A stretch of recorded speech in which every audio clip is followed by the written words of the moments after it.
ug serbisyo. Angel Radio. Patrol numero 4 Edgar Perolino Ed.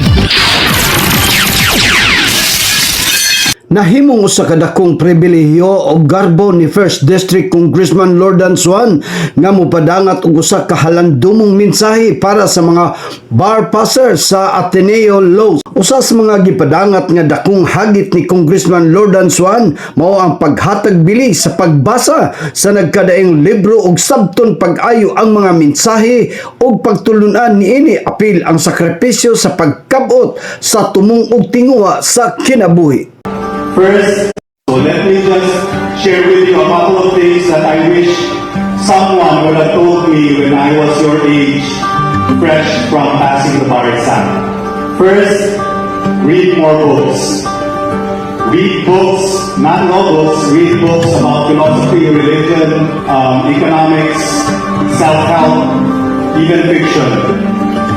And when you read books, be sure to take lots of notes. When you find something in a book, for example, a sentence or a chapter that you really like, you can just write the page of that chapter on the inside front cover of the book. Kini nga balita atod kaninyo gikan sa Perolino Marketing nga may tigama sa sukang pinasarap ni Biboy.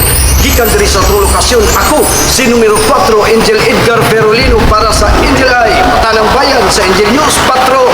Reporting.